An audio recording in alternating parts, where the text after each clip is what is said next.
देश को जो सबसे बड़ा खतरा है इंटरनल, वो आरएसएस से है। क्योंकि आरएसएस जो है, आरएसएस का जो प्रधानमंत्री है जो मौजूदा, उसने जून 2013 में साफ कहा कि मेरी पहचान है हिंदू राष्ट्रवादी की, I am a Hindu nationalist. तो आप इस देश को जहां लेकर जा रहे हैं, आप अंदर इतना बांट रहे हैं, तो बाहर से किसी दुश्मन को आकर इस देश को तबाह करने की जरूरत नहीं है।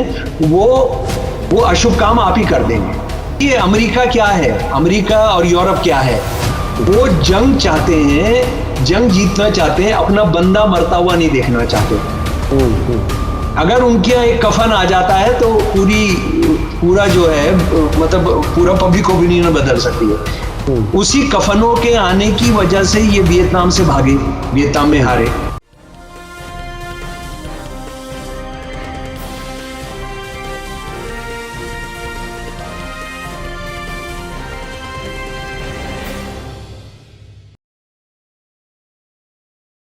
हेलो, नमस्कार, आदाब, सत श्री अकाल और अस्सलाम वालेकुम। मैं हूं मोहम्मद अहमद काज़मी, लेकर आया हूं आपका पसंदीदा कार्यक्रम आपके रूबरू। आज हम एक बार फिर शम्सुल इस्लाम साहब की खिदमत में हैं और उनके साथ बात करने में बहुत सी इंफॉर्मेशन हमें मिलती है। शम्सुल इस्लाम साहब बहुत जाने माने राइटर हैं। उन्होंने जिस तरह से मजहब के नाम पर राष्ट्रीयता, नेशनलिज्म की मुखालिफत की है, चाहे वो इस्लाम के वाले लोग हों या हिंदुत्व वाले, उनको बराबर क्रिटिसाइज किया है। बाकायदा उन ताकतों को जिनका काम ही हालात खराब करना है, आपस का प्यार मोहब्बत खत्म करना है, उनके खिलाफ वो बाकायदा डट करके काम करते हैं। और दर्जनों किताबें हैं जो आरएसएस के बारे में उन्होंने लिखी हैं और कई और सब्जेक्ट्स पर मैं आपको अब से पहले बता चुका हूं। आज हम जिन इश्यूज पर शम्सुल इस्लाम साहब से बात कर रहे हैं, वो एक तो ये कि राहुल गांधी की भारत जोड़ो यात्रा का क्या असर है और बीजेपी उसे रोकने की अब कोशिश क्यों कर रही है। अभी इलेक्शन के कुछ रिजल्ट्स आए, उसके बाद कुछ हालात बदलते हुए नजर आ रहे हैं। इसके अलावा ये रंग की सियासत जो हो रही है, खासतौर पर पठान फिल्म के से मुताल्लिक जो बातें हमारे सामने आई हैं, वो क्या है, कैसे है। और शाहरुख खान इंटरनेशनल लेवल पर 50 बड़े एक्टर्स में उनका लिस्ट में नाम आया है। भारत का कोई और एक्टर उस लिस्ट में नहीं है। लेकिन भारत में क्या कुछ सियासत हो रही है, वो उस पर बात करेंगे। चीन की तरफ से जो भारत में कार्रवाइयां हो रही हैं, खासतौर पर अरुणाचल प्रदेश और लद्दाख, हमारे सामने 2 साल से पहले से बहुत सी जमीन उसके कब्जे में बताई जाती है। अब चीन से कारोबार भी बढ़ रहा है। आखिर कुछ लोगों का तो यह भी कहना है कि पीएम केयर फंड में चीन की फंडिंग है। कुछ ऐसे भी इल्जामात लगाए गए हैं कि विवेकानंद एक थिंक टैंक है जिसके एक सीनियर पोजीशन में जनाब एस जयशंकर के बेटे हैं, उसको भी चीन की एम्बेसी की तरफ से कोई फंड दिया जाता है। ऐसे इल्जामात बहुत ही सीरियस किस्म के बड़े लोगों ने लगाए हैं, उस पर भी बात करेंगे। और अफगानिस्तान में लड़कियों की तालीम को किस तरह से रोका जा रहा है। अभी हाल ही में यूनिवर्सिटी से लड़कियों को हटाने की बात कही गई है।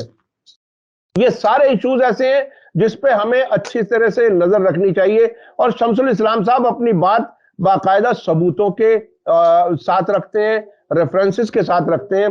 शम्सुल इस्लाम साहब, वेलकम है आपका। मीडिया स्टार वर्ल्ड को आपने वक्त दिया। आप ये बताइए कि भारत जोड़ो यात्रा कहां तक कामयाब नजर आ रही है और क्या कुछ हो रहा है, आप इसे कैसे देख रहे हैं? जी काज़मी जी, बहुत शुक्रिया, बहुत धन्यवाद आपका। मैं सिर्फ एक मेरा ऑब्जेक्शन है कि आपने कहा कि आप खिदमत में हाजिर हैं मेरे, मैं आप सबकी खिदमत में हाजिर हूँ। मैं मीडिया स्टार वर्ल्ड के सामने रूबरू हूँ और मुझे हमेशा अच्छा लगता है। तो असल में खिदमत तो आप कर रहे हैं, सुनने वाले कर रहे हैं, मैं तो अकेला अपनी बात रखता हूँ। तो बहुत बहुत शुक्रिया एक बार फिर मौका देने का। और सब लोगों को हर तरह के सलाम, सब तरह के सलाम, सब तरह का प्यार। और दूसरी बात यह है कि सर्दी बढ़ रही है और उसके साथ कुछ कोविड का भी लग रहा है कि वो होगा, यानी एक तो उसका पॉलिटिकल प्रचार हो रहा है, दूसरा ये है कि वो हो भी सकता है क्योंकि वायरस है, वो तो अपने आप मरता नहीं है, खत्म नहीं होता है, आप उसको कंट्रोल कर सकते हैं। तो बहुत ध्यान रखिए, भीड़ भाड़ वाली जगहों पर मत जाइए, और इसका भी ध्यान रखिए कि उसके कुछ सिम्टम्स भी बदले हैं, यानी अब वो जरूरी नहीं कि बुखार होगा या ये सब, तो उसका उसका ध्यान रखिए। तो जो सबसे पहली बात काजमी जी ने उठाई, काजमी साहब ने उठाई, वो है भारत जोड़ो यात्रा। सच्ची बात यह है कि हमने कांग्रेस के जो सरकारें थी उसमें बहुत जुल्म सहा है, उसके खिलाफ बहुत नाटक किए हैं, बहुत लाठियां खाई हैं, बहुत विरोध किया है, बहुत लिखा है। यानी आप ये समझ लीजिए कि इमरजेंसी के दौरान मैं इंडियन पॉलिटिक्स पढ़ाता था, इंडियन कॉन्स्टिट्यूशन पढ़ाता था, तो मेरे कमरे में वो एक पुलिस वाला आकर बैठता था, इंटेलिजेंस वाला, वो स्टूडेंट जैसा दिखता था, और प्रिंसिपल साहब की तरफ से कहा गया था, भाई ये हाजिरी वाजिरी नहीं होगी, ये बैठा रहेगा। अब मैं धारा 300 इमरजेंसी की जो धाराएं हैं वो पढ़ाता था, तो अब जाहिर है कि जब वो पढ़ाऊंगा तो जो हो रहा था देश में उस वक्त की बात करता था, तो नीचे जाकर कहता था कि बताइए ये इमरजेंसी की धाराएं, इमरजेंसी के आर्टिकल्स पढ़ाते हुए ये जो है आज की भी बात करते हैं। तो इस तरह के माहौल में तमाम हमने देखा है, हमने जिया है। तो ये कांग्रेस जो कुछ कर रही है, ये इन्होंने गांधी जी की हत्या के बाद कर देना चाहिए था असल में। यानी ये राहुल गांधी, और इसका मुझे लगता है कि जो क्रेडिट है वो राहुल गांधी और प्रियंका को खासतौर पर जाता है, क्योंकि उन्होंने इस सब को पढ़ा है, इस सब को जाना है, इस सब को समझा है, और उन पर खासतौर पर राहुल पर जो मुकदमे किए गए आरएसएस की तरफ से कि गांधी जी की हत्या में आरएसएस शामिल थी या नहीं थी, यानी वो एक बड़ा ड्रामा है कि सरदार पटेल कहते हैं कि वो शामिल थे। सरदार पटेल ये कहते हैं कि एक गुप्त ऑर्गेनाइजेशन में कौन आदमी क्या करता है उसके बारे में पता करना बहुत मुश्किल होता है, उन्होंने उसको बैन किया था। लेकिन उसके बावजूद अदालतें जो हैं वो इस तरह के मुकदमे अपनी यहाँ आने देती हैं, एफआईआर होती रहती हैं, और वो राहुल गांधी पर जब ये मुकदमा हुआ तो उन्होंने बहुत संजीदगी से लिया, उन्होंने माफी मांगने से इनकार कर दिया। ये सच बात है। और वो जानते हैं, राहुल जानते हैं कि ये देश को जो सबसे बड़ा खतरा है इंटरनल, वो आरएसएस से है, क्योंकि आरएसएस जो है, आरएसएस का जो प्रधानमंत्री है जो मौजूदा, उसने जून 2013 में साफ कहा कि मेरी पहचान है हिंदू राष्ट्रवादी की, I am a Hindu nationalist.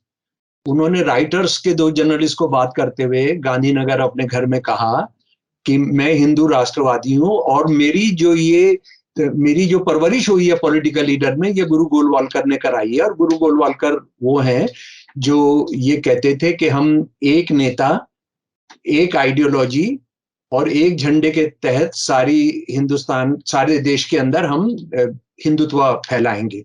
जो ये कहते थे कि प्रजातंत्र नहीं होना चाहिए क्योंकि हमारे देश में पढ़े लिखे लोग नहीं हैं, वो इसका इस्तेमाल नहीं कर पाएंगे। वो बराबर ये कहते थे कि मुसलमान और ईसाइयों को इस देश से बाहर निकालना है। वो बराबर ये कहते थे कि यानी मुसलमान और ईसाइयों के खिलाफ ही नहीं थे, हमें मुसलमान और ईसाइयों को तो बाहर का धर्म बताते थे, सावरकर भी बताते थे, लेकिन वो सिखिज्म, जैनिज्म, जैन मत, बौद्ध मत, इन सबको अलग धर्मी, आजाद मजहब ही नहीं मानते थे। वो तो उनको कहते थे कि ये सब हिंदू धर्म का, जो उनकी अपनी ब्राह्मणिकल हिंदू धर्म की सोच थी, वो आज भी उनका यही कहना है कि वो तो हिंदू धर्म की धाराएं हैं। तो खैर, ये इस बात को अच्छी तरीके से समझे हैं।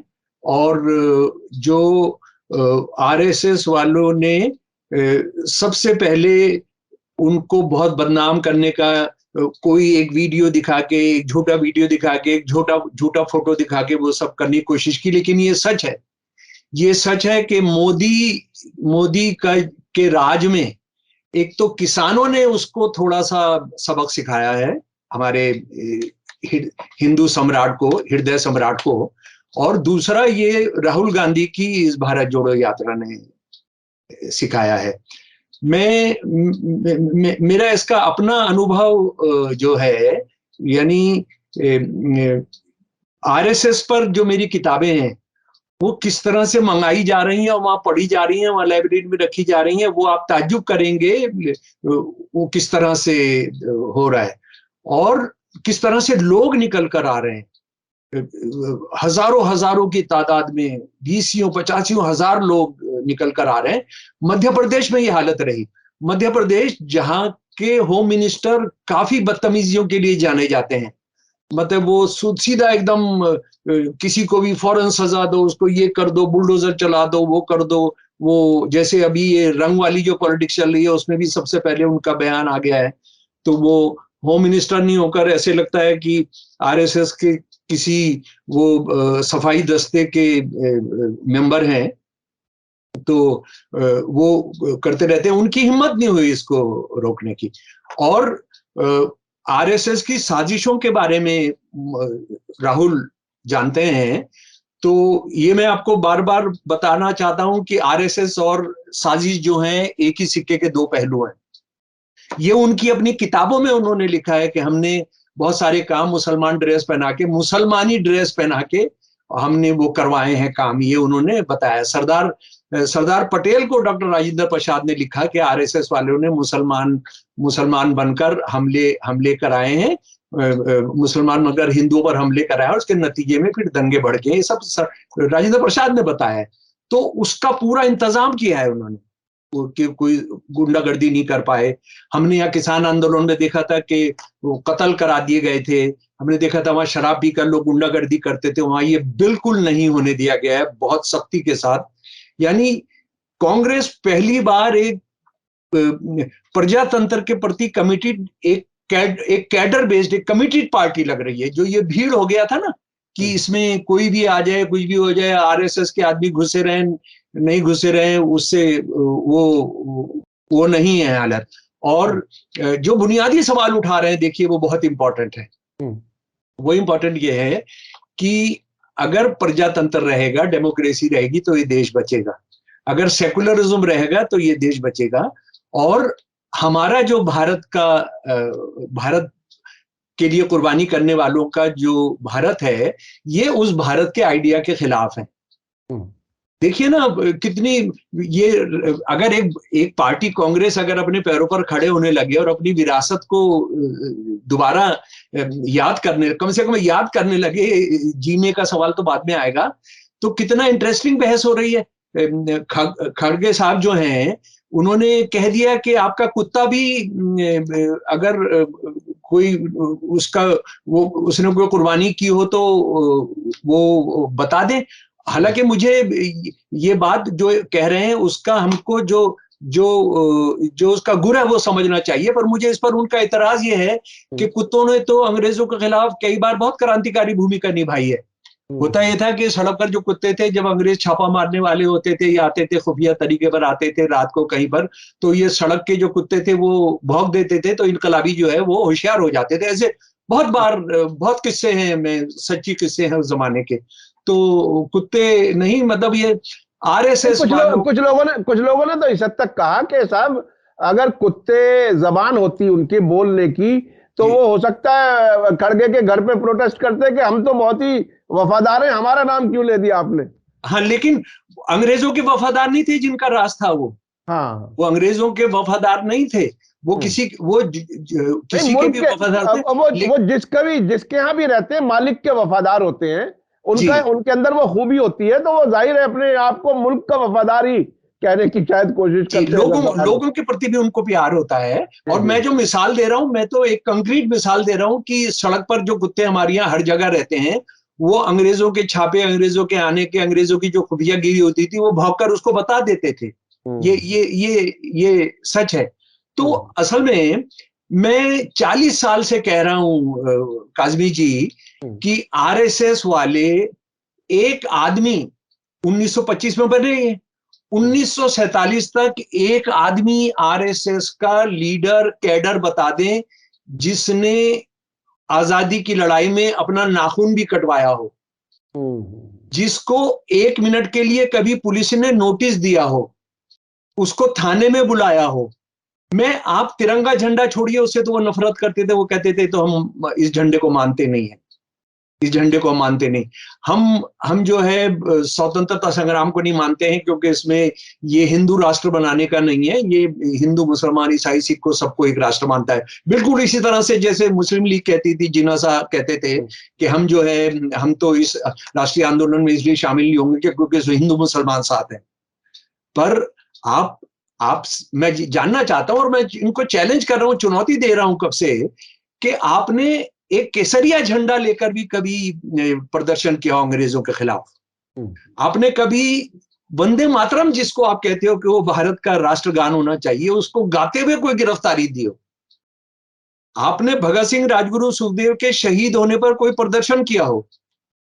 आप हमको बताइए। आप जलियांवाला बाग तो छोड़िए, वो तो आपसे पहले हो, जो आपने उसकी कभी बरसी मनाई हो? आप तो ये कहते थे कि शहीद होना कमजोरी की निशानी है, शहीद हो गए इसका मतलब ये आपके विचार में कोई त्रुटि थी, there was some deformity in your principle, so you lost. यानी वो जीतने वाले के पुजारी हैं। गोलवाल्कर ने साफ कहा कि बड़ी मछली छोटी मछली को खाती है, तो इस बात की क्यों शिकायत है कि अंग्रेज हम पर राज कर रहे हैं? वो बड़ी मछली या छोटी मछली को खाएगी, और वही यहाँ इस देश में करते हैं कि बड़ी मछली हम हिंदू हैं और वो हम बाकी सारी छोटी मछलियों को, क्योंकि वो धर्म के नाम पर बंटवारा कर लेंगे। तो ये सवाल मैं जो समझना चाहता था शमसुल इस्लाम साहब, वो ये कि इस वक्त भारत जोड़ो यात्रा की कितनी सियासी अहमियत है, बहुत क्या कुछ है, वो बहुत अहम है। और चूंकि बीजेपी उसको रोकना चाह रही है अब कोरोना के नाम से, तो ये क्या कुछ है? जी, मैं जो अर्ज कर रहा हूं, मैं जो निवेदन कर रहा हूं कि वो सवाल उठाना जो गांधी जी की हत्या के बाद उठा दिया जाना चाहिए था, जो बाबरी मस्जिद के गिराने के बाद उठा दिया जाना चाहिए था, वो सिखों के कत्लेआम के बाद उठा देना, वो नेली मसे के 83 में उठा देना चाहिए था, वो 2002 में गुजरात के कत्लेआम के बाद उठा देना चाहिए था कि भाई ये भारत कौन सा भारत होगा। वो आज उठाया जा रहा है और इसीलिए उनको परेशानी है। और अब उनको एक ये मिल रहा है कि कोविड नहीं हो रहा है। यानी अभी कल जो है पार्लियामेंट का सेशन खत्म हुआ है, एक हफ्ता पहले। ये भी पहली बार हमारे देश में हो रहा है कि पार्लियामेंट के सेशन एक तो बड़ी देर में होते हैं, और वो जितने दिन के लिए अनाउंस किया जाता है उससे चौथाई में ही खत्म हो जाते हैं, उससे आधे में ही खत्म हो जाते हैं। वो पार्लियामेंट जो है अब वो डिबेटिंग जगह नहीं है, वो अब एक पोस्टर लगाने की जगह, एक नोटिस चिपकाने की जगह है कि ये हो गया और ये हो गया और ये हो गया। और आप मजे की बात ये देखिए कि आरएसएस के जो लोग, जो सारे मेंबर पार्लियामेंट का भरे पड़े हैं, ये खगड़े साहब ने जब ये कहा कि वो कुत्ता भी नहीं मरा, उस पर वहां उनके खिलाफ कोई प्रस्ताव या उनको निकालो बाहर या उनके साथ गाली गलौज नहीं की गई, क्योंकि आरएसएस वाले फंस गए हैं राहुल के चक्कर में। ये जो चक्रव्यूह है उसके अंदर वो फंस गए हैं, क्योंकि वो बार बार लेकर आ रहे हैं कि आप आजादी की लड़ाई में क्या कर रहे थे। वो अब पुराने मुद्दों को नहीं उठा रहे हैं कि गांधी जी की हत्या किसने की थी, इस सवाल को नहीं उठा। आप बताइए हमको, आजादी की लड़ाई में आपने क्या हिस्सेदारी की थी? और इसके बाद इनके पास कोई जवाब नहीं है। ये एक, माफ कीजिएगा, एक कुत्ते का पिल्ला भी पेश नहीं कर सकते हैं कि इसकी हमने कुर्बानी की थी। तो ये बहुत बुनियादी सवाल है। और आप ये देखेंगे कि ये जो सारे के सारे इनके आग उगलने वाले लोग हैं इस पर चुप बैठे हैं, क्योंकि राहुल के साथ भिड़ने का मतलब होगा कि राहुल जो सवाल उठा रहे हैं उनका जवाब देना।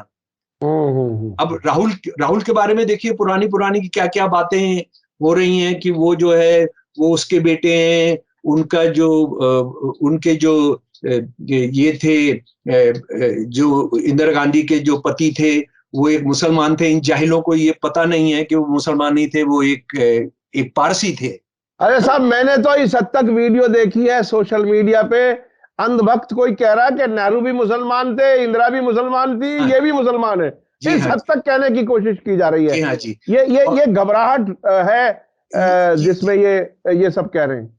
ये घबराहट है, और ये घबराहट की वजह से इनको तब शर्म नहीं आती है कि जब ये ईरान और सऊदी अरब के पैर पकड़ते हैं कि जनाब हमको तेल दे दीजिए। आज रिलायंस में किसका पैसा लगा हुआ है? हम्म, रिलायंस में किसका पैसा लगा हुआ है? रिलायंस की कंपनियों में सऊदी अरब का सबसे ज्यादा पैसा। एक और मैं सवाल बताना चाहता हूं, क्योंकि ये एंटी मुसलमान का इनका असली एक ही मुद्दा है इनका, कि आज रिलायंस के या अडानी के, अंबानी के शेयर सारी दुनिया में बिकते हैं। अब ये तो सारी दुनिया के उसमें भी है ना, शेयर के बाजारों के अंदर है। तो वहां पर ये जो दाऊद इब्राहिम है, इसका पैसा नहीं लगा होगा, ये क्या गारंटी है? क्योंकि शेयर आप जो है वो सीक्रेट किसी को बताते भी नहीं है। बिल्कुल। अब वो किसका पैसा लगा हुआ है? पाकिस्तानियों का कितना पैसा लगा हुआ है? चीन का तो पैसा लगा ही हुआ है। तो वो उसको हमको समझना चाहिए। दूसरी सवाल जो आपने रखा था वो था ये रंग जो हो रहा है, रंग की राजनीति। जी जी जी जी, बिल्कुल बिल्कुल। जी, रंग की राजनीति जो है, शाहरुख खान कितने मुसलमान हैं, कितने मुसलमान नहीं है, वो तो हम सब जानते हैं, क्योंकि इस्लाम के हिसाब से जो आप एक्टिंग करते हैं, ये सब गाना गाते हैं और ये सब करते हैं, वो तो उसकी इजाजत नहीं है, और वो अपने आप को कोई मुसलमान कहते भी नहीं है, है ना। वो एक इस तरह से बहादुर आदमी है कि अपनी एक हिंदू लड़की से शादी की है, मेरी तरह से, और उसका धर्म नहीं बदला गया है। हमने स्पेशल मैरिज एक्ट के तहत शादी की है, तो उसमें हम दोनों के बराबर का मामला है, और कोई किसी पर दादागिरी नहीं चलती है। तो इस तरह का इंसान है वो उसके बच्चों के साथ हम क्या करते रहे हैं वो हमको पता है। लेकिन ये जो हिंदुत्व गैंग है वो कितना दिमागी तौर पर बिल्कुल खाली है, उसका अंदाजा तमाम जो बयान आ रहे हैं वो तो हो रहा है। लेकिन अयोध्या के एक बड़े स्वामी जी हैं, परमहंस आचार्य हैं, तपस्वी छावनी के, अयोध्या के।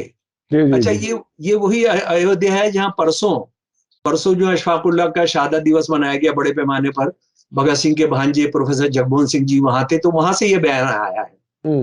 और अयोध्या वही है जहां पर हिंदू मुसलमानों ने मिलकर अंग्रेजों के खिलाफ 1857 में बड़ी लड़ाइयां लड़ी थी। मुसलमानों के लीडिंग इमाम जो थे और हिंदुओं के जो लीडिंग हनुमानगढ़ी के जो चीफ थे, उनको साथ मिलकर फांसी पर लटकाया गया था। लेकिन आज वहां देखिए क्या हो रहा है। तो ये जो तपस्वी छावनी के हैं, उन्होंने जो फिल्म है पठान फिल्म में एक कपड़ा दीपिका पादुकोणे जी ने पहना है, हाँ? लेकिन उन्होंने कहा है जलाकर मार दो शाहरुख खान को। अच्छा, शाहरुख खान ना इस फिल्म का प्रोड्यूसर है, शाहरुख खान ना मुसलमान है उस तौर पर, शाहरुख खान ना उसका डायरेक्टर है, शाहरुख खान ने ना वो गाना लिखा है, शाहरुख खान ने ना उसकी म्यूजिक दी है। वो सारा गैर मुसलमान, जिनके मुसलमान नाम नहीं है, उन्होंने दिया है। लेकिन जलाना किसको चाहता है वो? शाहरुख खान को। और सुनिए मजे की बात, उसके बाद ये कह रहे हैं दीपिका पादुकोणे को हम यहाँ सड़क पर घुमाएंगे शायद अयोध्या में, और उनसे कहेंगे तुम समझो तुमने क्या गलती की है, तुमने समझो तुमने क्या गलती। कोई डायरेक्टर का नाम नहीं आ रहा, कुछ नहीं आ रहा, कुछ नहीं हो रहा है जी। और सबसे मजे की बात यह है कि ये रंगों की जो पॉलिटिक्स है, इसको आप ये समझ लें कि अगर ये रंग यानी केसरिया रंग अगर हिंदू धर्म का रंग है, तो नेदरलैंड भी हिंदू हुआ, क्योंकि वो तो हर चीज में उनके वो तो केसरिया ही पहनते हैं, वो तो ऑरेंज और ये अपना जो है। उसके बाद जो जाफरान होती है उसका रंग तो केसरिया होता है, और तो कश्मीर के अंदर उगाई जाती है। तो वो ये बंद करना पड़ेगा कि मुसलमान उसको हाथ में लगाएं, और मुसलमानों का वो जाफरान जो है वो मुसलमानों के हाथ की बनी हुई वो कहीं नहीं किया जाए। अच्छा, अब मैं इसके जरा सा रिवर्स आता हूं जनाब।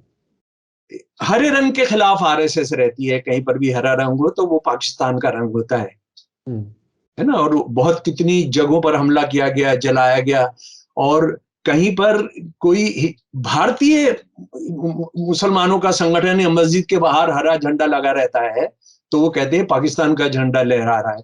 अब बताइए, ये पॉलिटिक्स कहाँ लेकर जाएगी, तो इसका मतलब है इन्होंने हरे रंग के नफरत में अपना पीपल को पूजना भी बंद करना होगा।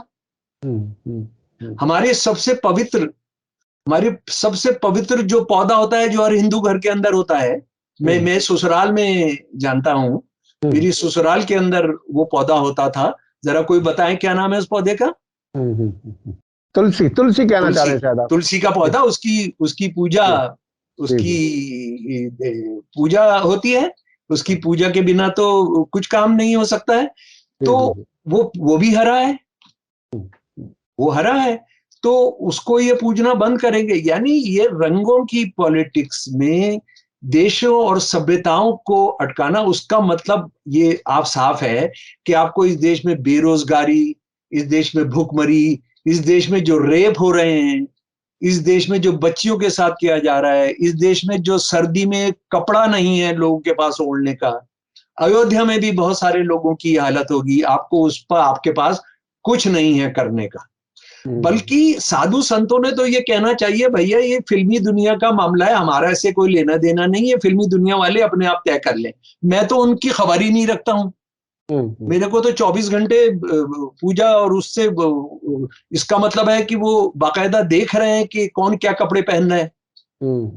तो ये जो है, ये तो बड़ा बड़ा अजीबोगरीब मामला है। लेकिन बुनियादी सवाल यही है, अभी गाय है, अभी लव जिहाद है, अभी जो है हरा झंडा है, अभी उसके बाद आबादी बढ़ना है जी, और अब उसके बाद ये रंग है। यानी असली इशू पर बात नहीं होगी, लोगों के इशू पर बात नहीं होगी, लोगों को अटकाए रखेंगे, कहीं ना कहीं उलझाए रखेंगे। आप भूखे रहें, बेरोजगार रहें, कारोबार ठप हो जाए, लेकिन बस इन्हीं चीजों में आप उलझे रहें। आप खाने को ना मांगे, आप अपनी जरूरत ना मांगे। जी हाँ, बिल्कुल ना मांगे। और दूसरी बात यह है कि ये जो स्वामी जी हैं, इनको हजारों गायें यूपी के अंदर, सारे देश में ही, उत्तरी भारत के अंदर, खासतौर पर यूपी के अंदर जो है हजारों गायें, किस तरह से चारा इतना महंगा हो गया है, उनके लिए जगह भी बनाई गई हैं, वहां मारी जा रही हैं। जो जितना पैसा दिया जा रहा है उसके अंदर आप कुत्ते को भी खाना नहीं खिला सकते। हमारी गैया तो बेचारी कैसे उसके अंदर पलेगी, वो मर रही है।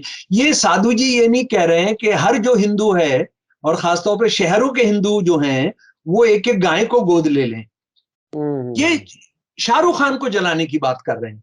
शाहरुख खान को जलाने से ये सारे मसले हल हो जाएंगे। और देखिए, पुलिस खामोश है, न्यायपालिका खामोश है, कोई कुछ नहीं कर रहा है। और अगर कहीं कोई नालायक मुसलमानों में से या माइनॉरिटी से कोई कुछ इससे बहुत हल्का भी बयान दे देता था, उसका मोहल्ला खोद दिया जाता। पता नहीं कितने बुलडोजर बहुत दौड़ गए होते। अब सारे बुलडोजरों में डीजल नहीं है, उनका ड्राइवर भी नहीं मिल रहा। तो आप इस देश को जहां लेकर जा रहे हैं, आप अंदर इतना बांट रहे हैं, तो बाहर से किसी दुश्मन को आकर इस देश को तबाह करने की जरूरत नहीं है। वो अशुभ काम आप ही कर देंगे। तो ये देश को बांटने का पूरा प्रोग्राम, पूरा काम वही उसी लाइन पे हो रहा है। तो ये अच्छा, हम अपने पड़ोस में अफगानिस्तान में क्या हो रहा है ये देखिए।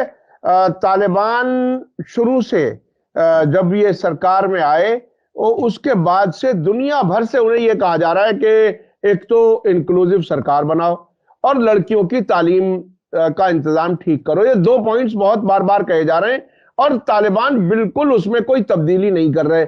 अब यूनिवर्सिटी की स्टूडेंट्स, मैंने जो वो कवरेज देखी है वहां के मुख्तलिफ, इतने मतलब लड़कियां पढ़ना चाहती हैं, बड़ी दिलचस्पी से वो किताबें लेती हैं, और कितनी दूर तक पैदल भी जाना चाहती हैं पढ़ने के लिए, लेकिन उनको कह दिया गया कि साहब यूनिवर्सिटी आप नहीं जाओगे। आप मेरे दोस्त लोग जो हैं, जरा वीडियो देखे, बच्चियां जो रो रही हैं, बच्चियां जो रो रही हैं, वो जरा सा देखें।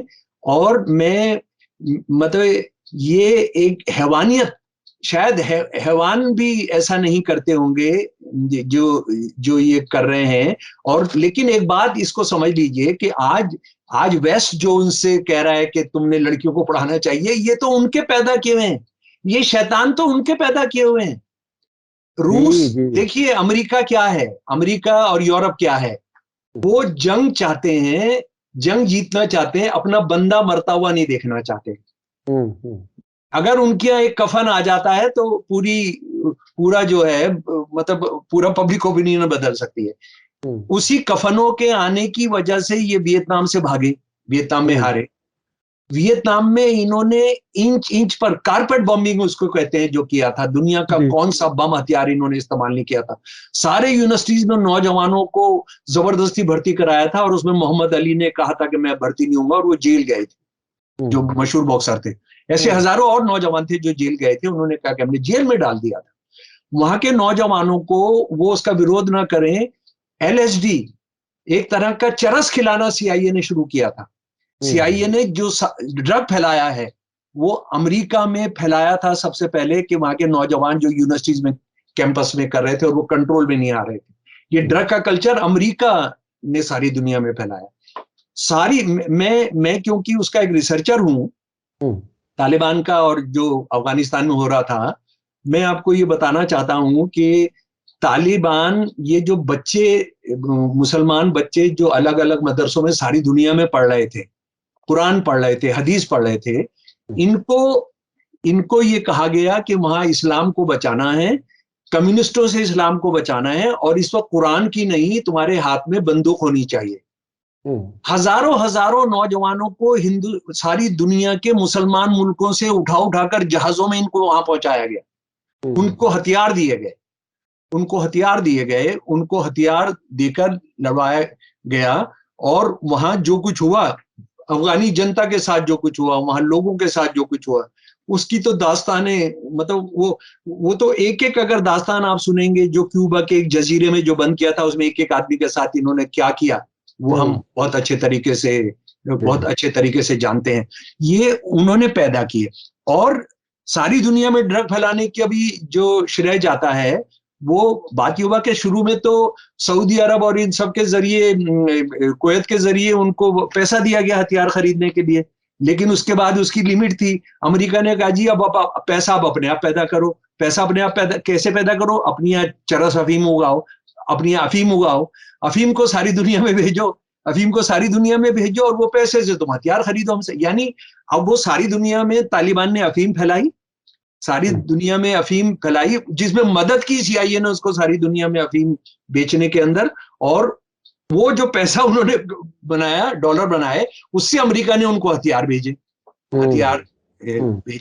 तो ये जो जंगलियों की, ये जो, मतलब मैं कह रहा हूं कि जंगल की भी बेइज्जती है उनको कहना कि उन्होंने जो आज है, ये जो है, ये वेस्ट और अमेरिका के दिए हुए, ये सऊदी अरब की देन है, और पाकिस्तान ने भी उसमें रोल अदा किया। लेकिन हम जरा सा मुद्दे पर आ जाएं, इन बच्चियों के साथ जो किया जा रहा है। मैं बीच में अपने दर्शकों को याद दिला दूं कि आप लोग गूगल करके देख सकते हैं हिलरी क्लिंटन का कांग्रेस के सामने बयान, जिसमें उन्होंने खुद कहा कि ये तो प्रॉब्लम हमारी खड़ी की हुई है, जिनके खिलाफ अब हम लड़ रहे हैं, और हमने ही इनको मदद दी थी, हथियार दिए थे, सऊदी ब्रांड ऑफ इस्लाम की मदद ली थी। आप लोग ये वीडियो जरूर देखें। उस वीडियो से आप जो कुछ शमसुल इस्लाम साहब कह रहे हैं वो आपके समझ में आ जाएगा। जी, आप अपनी बात आगे। मैं यहाँ आपने बता दिया एक रेफरेंस का, तो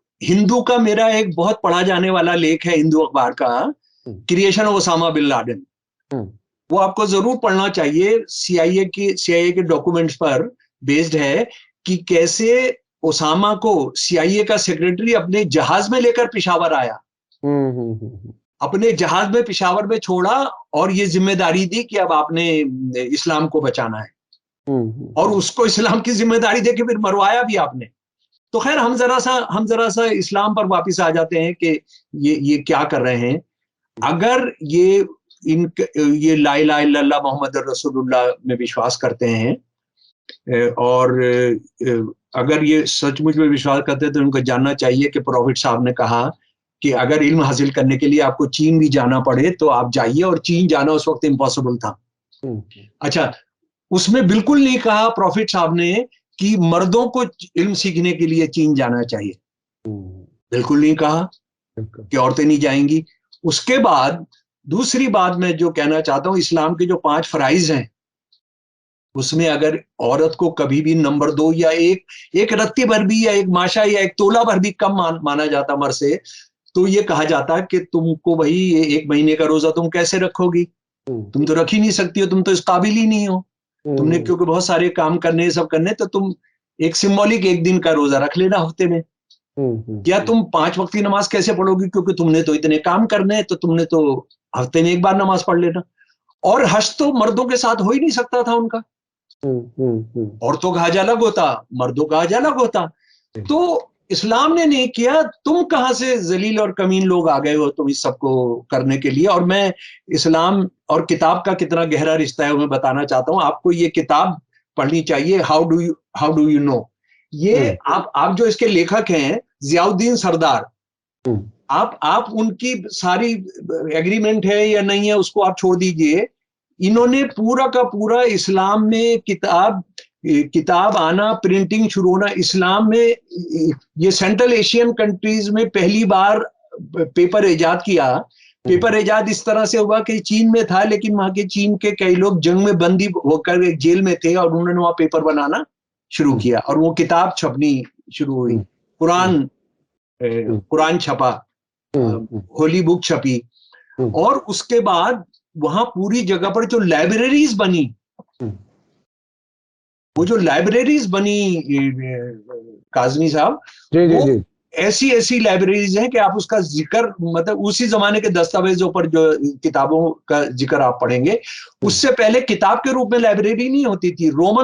रोमन और इजिप्शियन उसमें भी किताबें थी, लेकिन वो ये होती थी जिसको हम कुम्हार जो बनाते हैं ना, उस पर गढ़कर वो किया जाता था। अच्छा, उस पर लिख करके रखा जाता था। जो टैबलेट्स या उनको क्या कहते थे, मतलब मेरी इस बारे में बहुत जानकारी नहीं है, लेकिन मैं जानता हूं कि जो लाइब्रेरीज बनी इसमें 20-20 हजार किताबें थी, 100 लोगों के रहने का इंतजाम था, और जो लाइब्रेरी बनाता था वो इन स्कॉलर्स को रखता, खाने का भी इंतजाम करता था। और उस वक्त ये तो नहीं था कि आप इसका फोटो स्टेट करो और ये करो और इसका स्कैन करो और चले जाओ, आप उस किताब को कॉपी करते थे, आप उसको लेकर आते थे। ये जितना अल केमिस्ट्री, अल जबरा, ये सारे जो लफ्ज हैं ये अरबी जबान के हैं, ये अरबी जबान के अल केमिस्ट्री, ये सारे अरबी जबान के, ये उसका नतीजा था जो किया। आप कहां लेकर जा रहे हो, आप क्या करना चाहते हो, आप जो है। और देखिए मजे की बात यह है कि आरएसएस की तरफ से, विश्व हिंदू परिषद की तरफ से इस पर कोई ऑब्जेक्शन, कोई विरोध नहीं आ रहा है। हाँ, वो तो खुद चाहते हैं कि मुसलमान बिल्कुल जाहिल रहे। उनका अपने औरत के बारे में भी उनका वही है, देखिए ना, आरएसएस का जो मर्दों का संगठन है उसका नाम है राष्ट्रीय Swayamsevak Sangh, national volunteer core.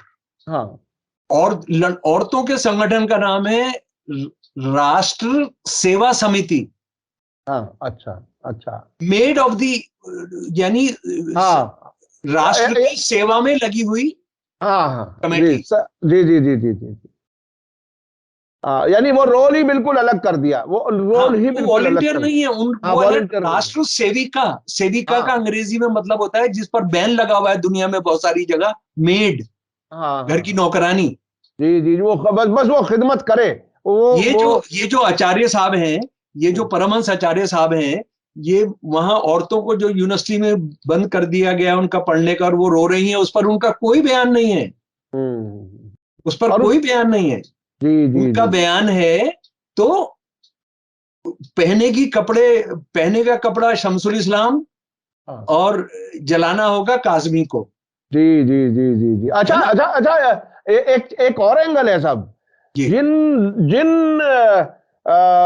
मुसलमान तंजीमों का ताल्लुक सऊदी अरब से है, जिनकी फंडिंग वहां से आती है, वो लोग भी तालिबान के जरिए औरतों पर पाबंदी लगाने पर खामोश हैं। ये जो अहमदाबाद का मौलवी है, अहमदाबाद का जो जाहिल मौलवी है, उसने तो चिरागा किया होगा। हाँ, बिल्कुल। वो तो नजरियाती तौर पर देखिए, एक चीज है बहुत ही मैं चूंकि आप मुझसे ज्यादा जानते हैं, वो जो एक इंटरनेशनल अगर नक्शा लेकर के बैठे और ये समझें कि कहां से क्या कुछ चल रहा है और कैसे चल रहा है, तो वो ट्रायंगल समझ में आएगा।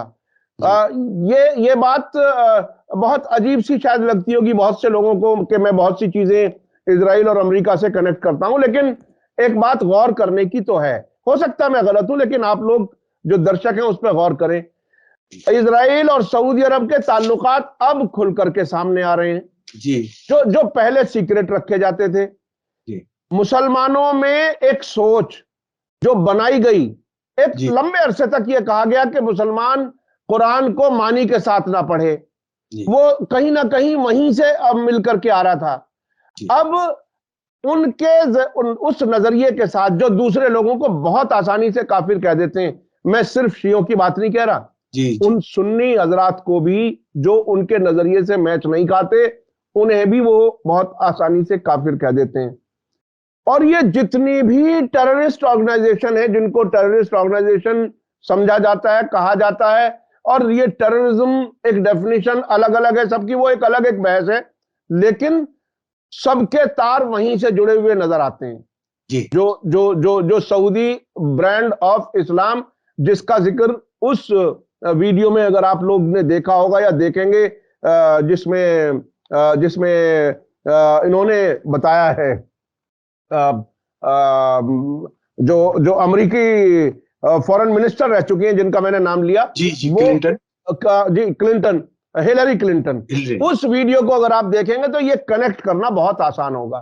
तो ये एक खास तरीके से इस्लाम को बदनाम करने के लिए कनेक्ट अगर आप करेंगे तो इजराइल, सऊदी अरब और नीचे इन जी, ऑर्गेनाइजेशंस के तार आप देखें, जी, सबके ये तार जुड़े हुए हैं। तो जी, ये इसको समझने की जरूरत है, और इसके जरिए कितना नुकसान इस्लाम को हुआ, इंसानियत को हुआ है, हाँ, ये समझने की जरूरत है। जी। कोई खास आखिर में बात कहना चाहें तो नहीं, वक्त जरा एक बात यह है कि आप ये दोस्तों को पता होना चाहिए हाँ, कि आज या कल जो इजराइल में सरकार बनेगी, हम्म, वो अभी की सबसे ज्यादा राइटिस्ट सरकार है, जी जी जी, सबसे ज्यादा राइटिस्ट सरकार। हम्म, ये ज़ायनिस्ट कह रहे हैं कि बिल्कुल, हमारे पसंद की सरकार हम्म, अब बनी है, हम्म, अब बनी है। तो हम्म, इसको समझना कि क्या हो रहा है, क्या नहीं हो रहा, उसको हमको समझना जरूरी है। मैं आखिरी बात जो एक एक चीज जिस पर जरूर बात करना चाह रहे थे, जो आपने शुरू में उसको रखा भी था, हम्म, चीन। ये हम्म, बहुत इंपॉर्टेंट है। चीन हजारों हजारों माइल्स किलोमीटर उसके कब्जे में है हमारे, जी। हम्म, और हम कितना हमने नुकसान उठाया है, कितना हमने किया है, और चीन बराबर घुसे आ रहा है, जबकि हमारे प्रधानमंत्री कह रहे हैं कि वो कोई ना घुसा है ना कोई पीछे हटा है, ठीक है। लेकिन उसके बाद ये हम जानते हैं कि सब कुछ है। प्रधानमंत्री जो हर चीज पर ट्वीट करते रहते हैं, वो बिल्कुल खामोश है पार्लियामेंट और उसके बाहर। लेकिन इस देश के लिए शर्म की बात है कि लगभग 1 साल के अंदर $10 बिलियन का बिजनेस उनके साथ बढ़ जा रहा है।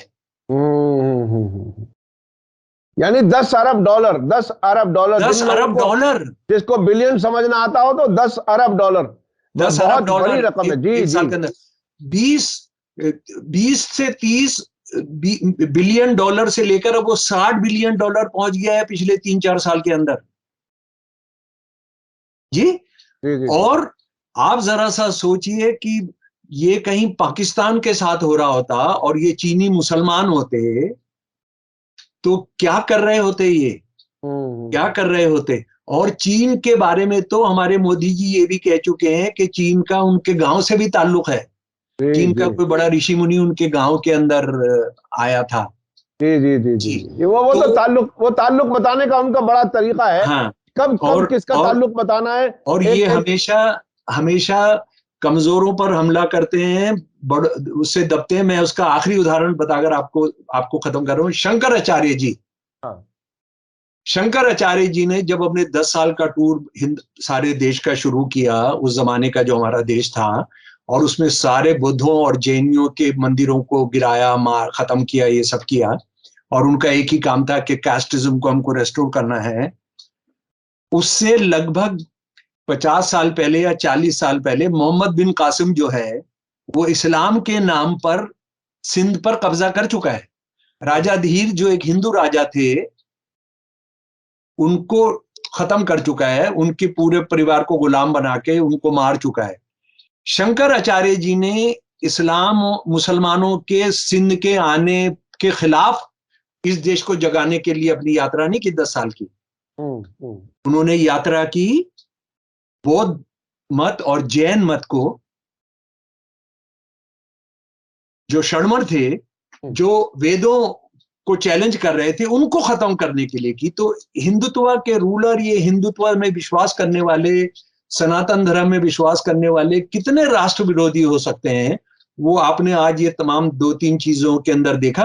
कई और चीजें थी वो अगली बार करेंगे, जो गरीबी का दौर चल रहा है। जी, जाहिर है सोशल मीडिया पे थोड़ी सी टाइम की लिमिटेशन होती है, और मैं जानता हूं कि आप बहुत तैयारी से, बहुत ही स्टडी के साथ, रेफरेंसेस के साथ आप बैठते हैं हमारे साथ बात करने के लिए। हम आप करा लेते हैं। हम आपके बहुत शुक्रगुजार हैं कि लोगों तक कुछ बातें पहुंचे, ताकि इस देश को वापस उसी ट्रैक पर लाया जा सके जिसमें प्यार मोहब्बत बढ़े, मुल्क की तरक्की हो, और हम सभी सर उठा करके दुनिया के सामने फिर वहीं उसी तरह से इज्जत की नजर से देखे जाएं जैसे पहले देखे जाते थे।